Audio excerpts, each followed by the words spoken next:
Hello and welcome to the PIC Podcast. I'm your host, Alec, Italiano. And I'm Kathryn, Simpson. Yes, and we are joined here by Mr. Holler. How you doing today? Real good. How about you, Alec? Good, good. I know you go by Dick, but I wanted to introduce you properly there. So, thanks for joining us. You're welcome. You want to introduce yourself a little bit, what you do here for PIC?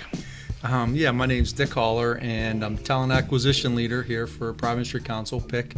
And basically what I do is I work with all the hiring managers, trying to work with them to set up interviews, get people hired. I go to job fairs, career fairs, network with other candidates looking for employment opportunities, as well as other leads I find within the community, working on different job boards, postings, working with local colleges to try to see what type of potential viable candidates they have for the future who might be looking for employment that might relate to some openings we have in PIC. Sounds like a lot. Never ending. Never ending job, yeah. No, I think it's really good. I mean, you know, there's a lot of teachers that we hire, and we run the CareerLinks and the Head Starts and everything like that. So it's big shoes to fill and a lot of jobs to fill. So I think, you know, our theme for this podcast are top 5 interview tips for everybody out there. But, you know, I think it might just be good advice in general for anybody out there looking for a job or transitioning into a new job right now, especially with the unemployment rate so low. So do you see a lot of people transitioning from work, or is it more people just out there on the market looking for a better opportunity? I think a lot of times we're getting more, I would say, passive candidates looking for employment. They already have a job at this, they're already employed, looking for another opportunity to maybe improve themselves or get out of a situation that might not be good. Right. And we do get a lot of people who are currently unemployed or not working at all for whatever situations may occur. But I think I would say in hindsight, it seems like we're getting a lot of applications and resumes, I should say, that are people currently employed. Now, again, I think that varies on the job opening that we have.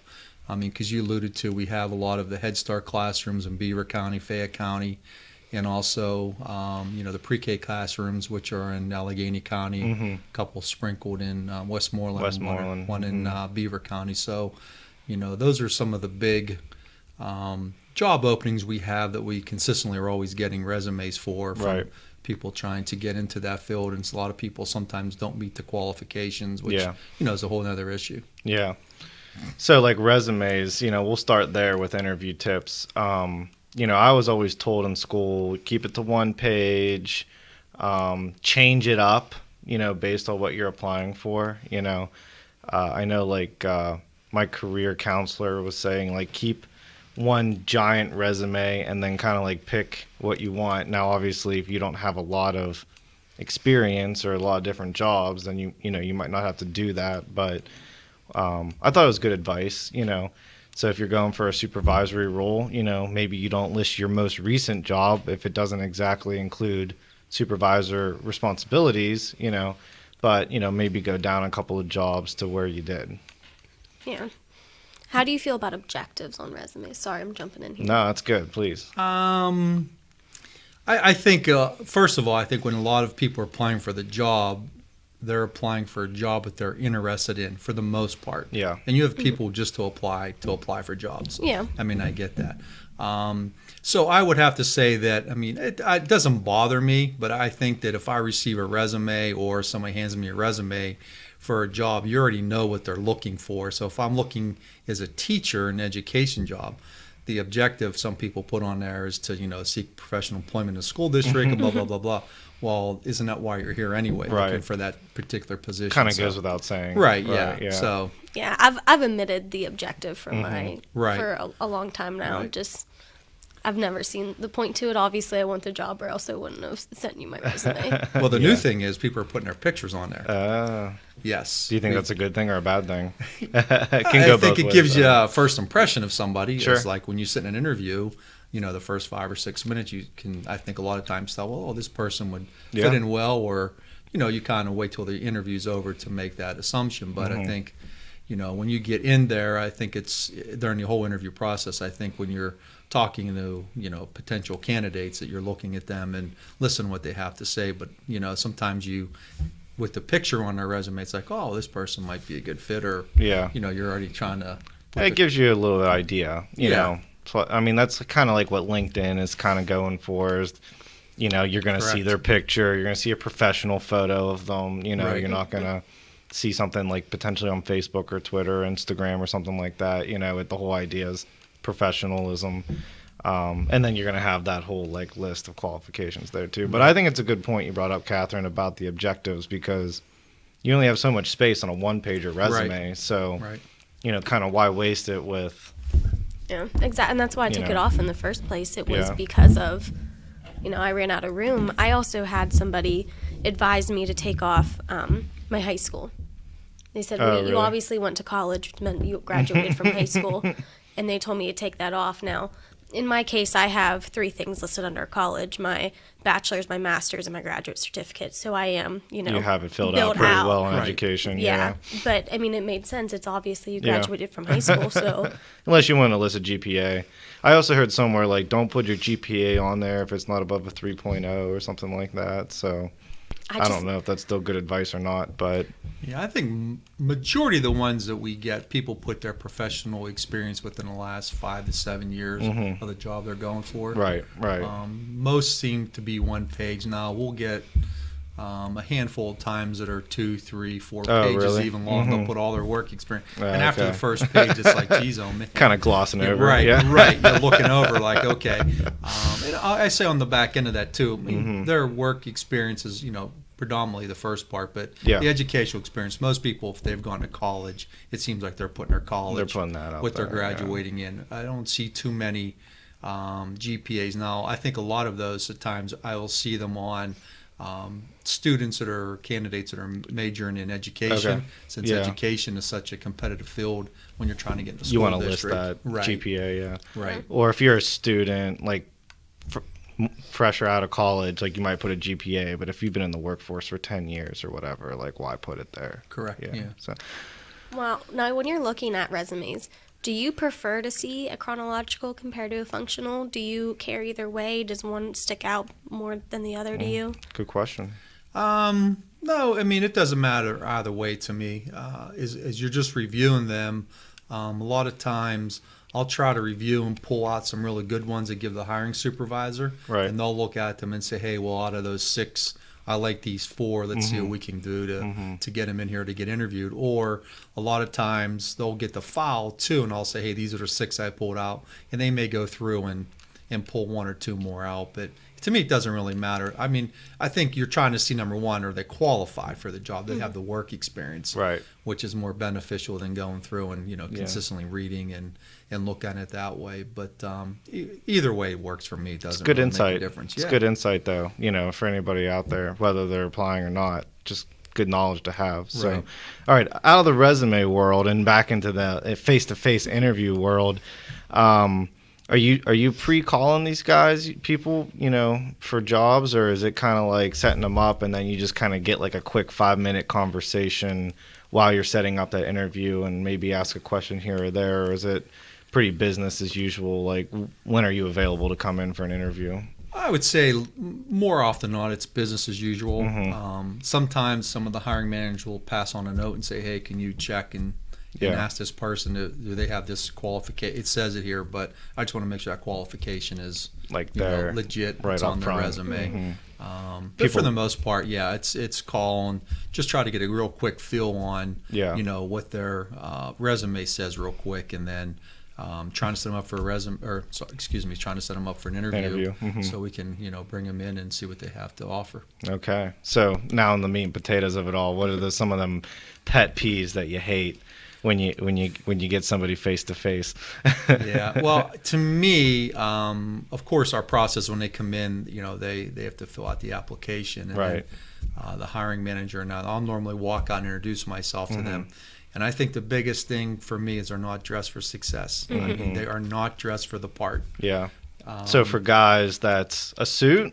I would say, at least a shirt and a tie, or a shirt and a sports coat seems to be the the casual professional look that you see everybody going with nowadays. But I think if you dress the part, that means you want the part. And so many times you have people coming in and just a golf shirt and khakis. I think that's the way a lot of people perceive interviews now, that it's more laid back and casual. So I think it's how you grew up and where you went to school, and maybe how they taught you in a career class, or if you went to a career center as to preparing you for interview process and job seeking. Yeah, definitely if it's an office job, though. I mean, like you said, for women, Kathryn. I would say for women, what are you looking for? I mean, obviously there are suits for women as well. Yeah. I don't think I've ever showed up to an interview in a suit, honestly. No? I've always been the dress pants, cardigan, and a blouse kind of. Yeah. And that's professional to me, I think. Right. Heels. Heels, always heels. Got to have heels. Right. And we've had people, I've seen, witness people coming in flip-flops. Oh, really? Oh, goodness. Yeah. Just tights and a loose shirt. Right. And it's just like, and I know, each position that we offer here is totally different in the skill sets and the type of applicant we get for those positions. But they're not all office jobs. Correct, right. You'll see people, a lot of them, I mean, some of them you're doing with early childhood, in some of the Head Start classrooms and that. And it's interesting because some people, like in the summertime, they'll come in flip-flops. I mean, I think they should have open-closed shoes, women, when they come in to interview. Ladies, leave those leggings at home. It's not the time for an interview. Right.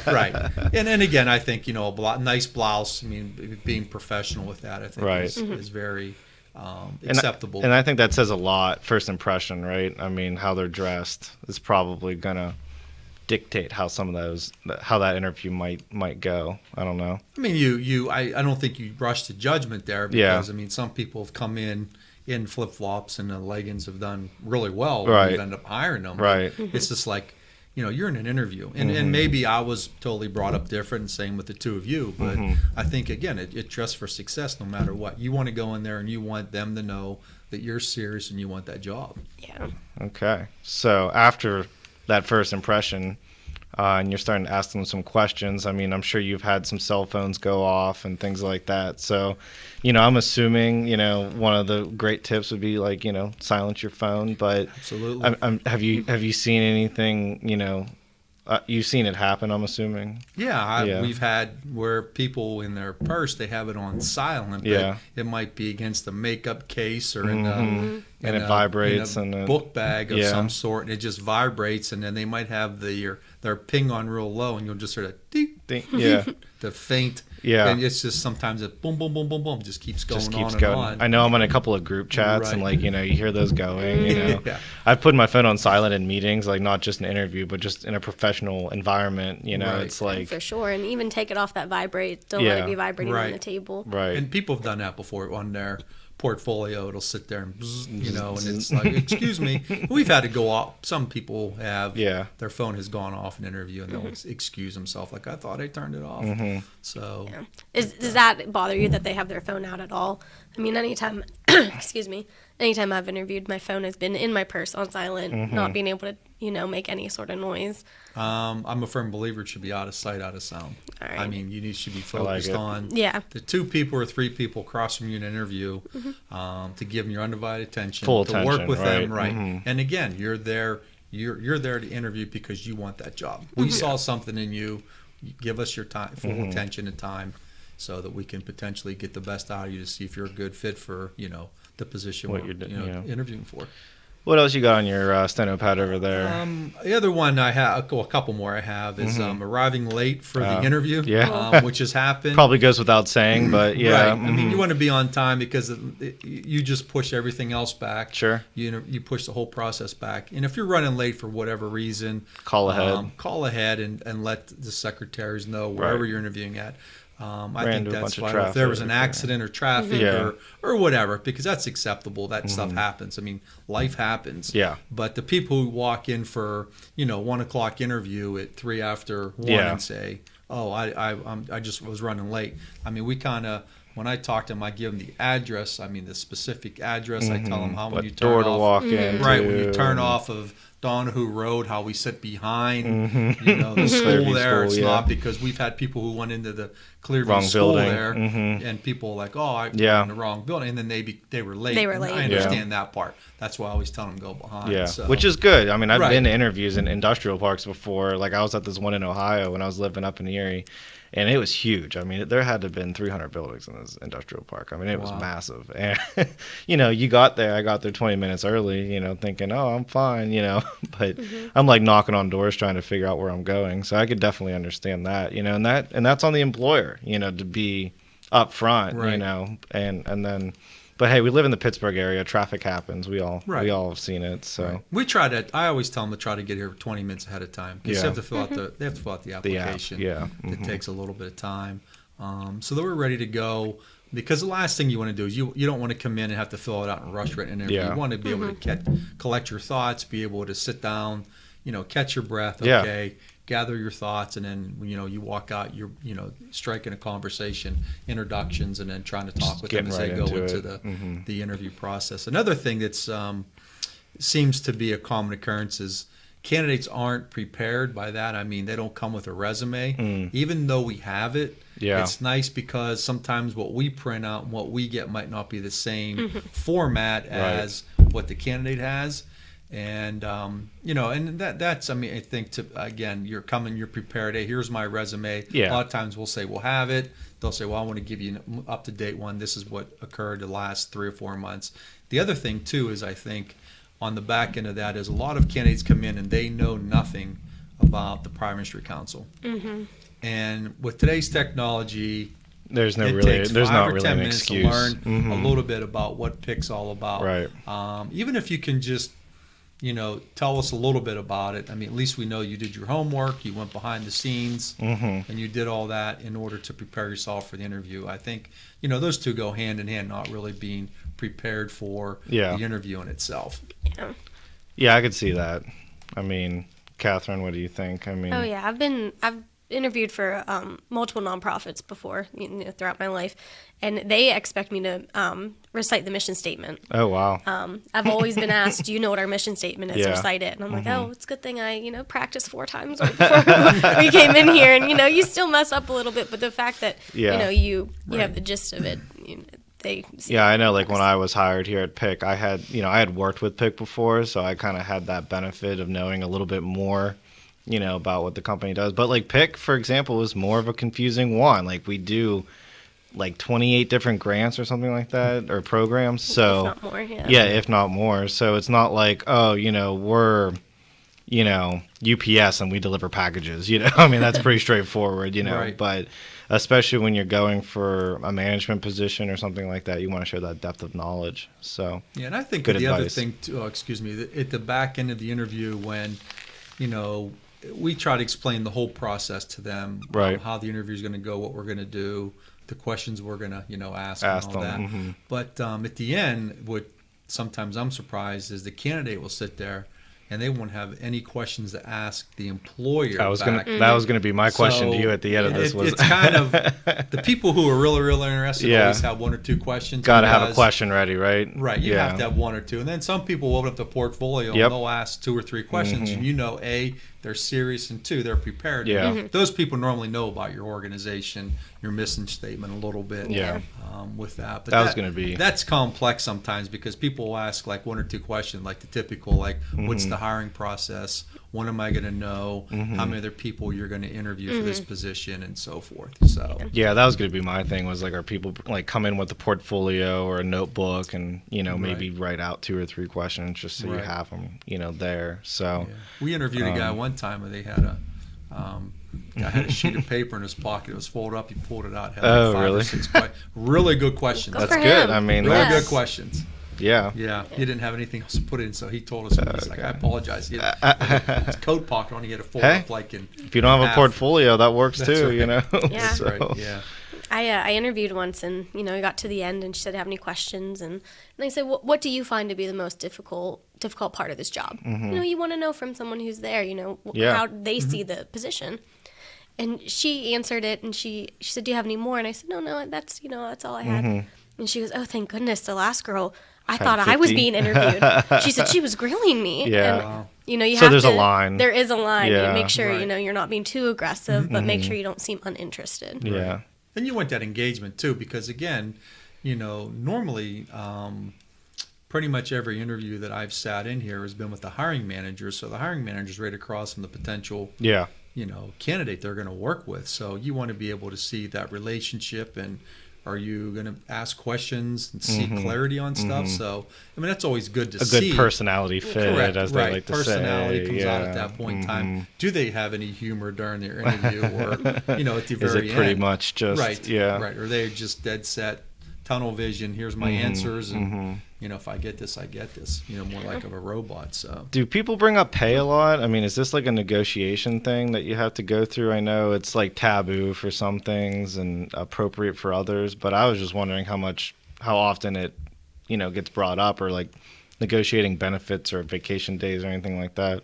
Not to my. It comes up. People will ask at the end, okay, or at the very end, they'll have a question about that. But at the very beginning, we go over all the benefits and the salary, and a lot of times we've told them these are grant positions.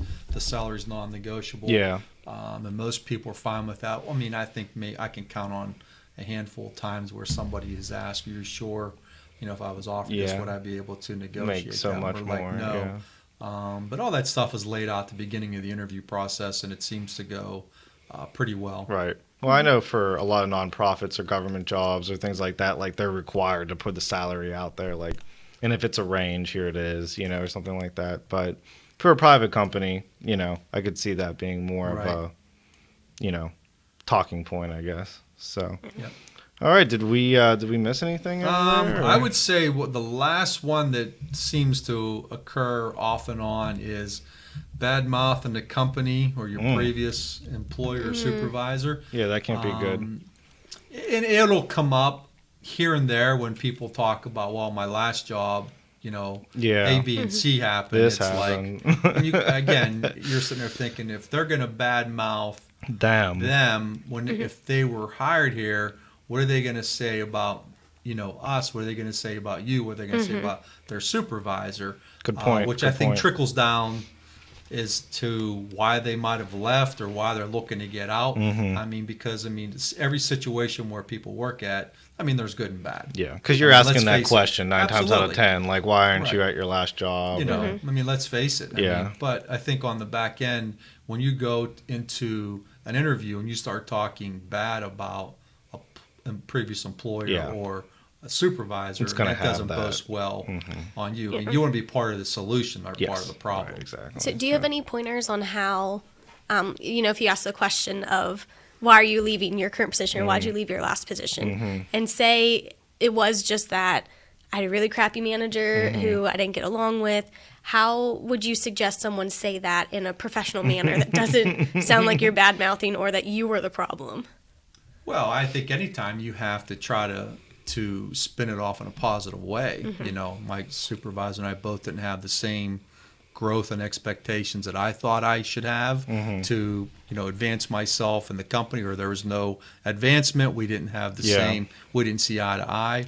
I think I've used the advancement thing before. Right. Yeah. No room for advancement. Yeah. Which is a legitimate concern. You don't want to be treading water for your entire career, Right. So. Right. But yeah, again, I think in an interview you want to be upbeat and positive and focus on here and now, not the past. Because everybody has a resume, everybody has their past work experience, good and bad on there. They're trying to better themselves. So I think anytime you sit down for an interview, you're trying to really focus in and drill on and then have an engaging process with the people across from you to be employed. Yeah. So in that same vein, I got to ask the weakness thing, because that seems to be, I hate that question. I know, like when we were in college, everybody was like, "Oh, the weakness thing, blah blah blah blah." Do you ask that question? Is that still an interview question? Like, I guess let me put it this way: how many of the questions on your pad do you end up asking, or does the interview almost always become conversational? Because that's sort of how my experiences have gone. So I don't know how it goes for you who do a lot more interviews than I've been a part of, obviously? I would say most hiring supervisors have a scripted 8 or 10 questions, 12 questions they want to ask, and it varies from, again, position to position. But I would have to say that at some point there's a question that's phrased that might have a strength and a weakness in it. Like aspect to it. Yeah. Right, right. And I think one of the best answers I've heard was we were interviewing for an instructor position. A person was basically right out of college and said, I don't really have a weakness because I've never been really hired, which they were being on. I mean, they were dead serious, honest with it.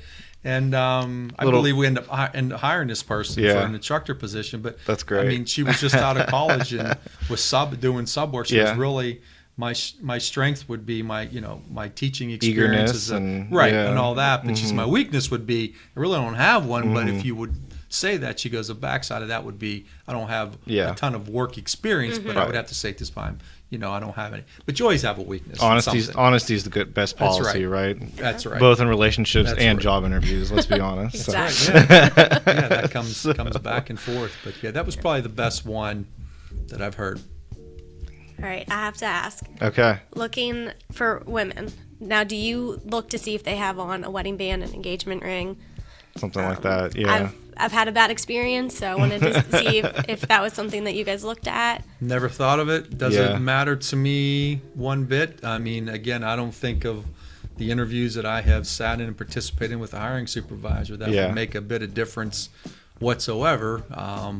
You're trying to narrow it down and find the best qualified applicant to, make us successful. Yeah. Well, I'm glad we that's how you guys are looking at it. Yeah. I mean, it's a legitimate concern. I know my wife works for a nonprofit, and they ask you about that, like, what's your home life like, what's your commute going to be, they want to make sure you have enough time for the job, and things like that. Do you have kids or something like that? Which, I kind of had a similar look on my face when she started telling me that, like, oh, really, they're prying that much, but I could potentially see it being on the employer side. Like, you want to make sure whoever you're hiring is going to be around for at least the near term, if not the long term. So yeah, and they want to have a good work-life balance. Yeah. I will say for any women out there, take off your wedding band or engagement ring anytime you interview. It's just something to consider at the very least. It's just a good practice. I had someone try to lowball me my salary and gestured to my engagement because ring of your and engagement said, ring. "Well, it doesn't look like you need that." Oh man, that's interesting. Yeah, I don't pay any attention to that. I mean, really, I'm trying to focus on and trying to make that person relaxed. And I know a couple of our hiring supervisors, as soon as a candidate will sit down, they'll joke around. I'm like, hey, now what's the most positive thing that happened to you in the last 24 hours? Right. Just to get them to get them going off the track. And again, because everybody's nervous. Even, I get nervous in some interviews and sitting across from people. It's just the nature of the beast a little bit. And I think, we try to make them feel comfortable at home and try to tell them to relax quite a few times. And because you can tell sometimes people get uptight, a little anxious, and again, talking in front of people, it's just you have to do it repetitively, right, repetitively. Sorry, you have to do it, over and over. So, but for the most part, I would never even consider a ring or anything on someone's hand. Yeah. It's good. Keep that up. Well, on the flip side, I think this was a very relaxing podcast. Thank you for no problem. Thank you for taking the time to talk to us and kind of giving us some insider tips, I guess is what really they are. So, all right, I think we're good. Any other last comments or good luck out there to everybody looking for a job? Or just good luck. Be on time. Be prepared. I think on time. The biggest be thing. prepared. Dress the part for success. That's I think is. If you want it bad enough, you'll do what you have to do to prepare yourself and do well in the interview. All right, thanks. You've been listening to the PIC Podcast. I'm Alec. I'm Kathryn. And thanks to our guest, Mr. Dick Holler, for joining us. And we'll see you next time.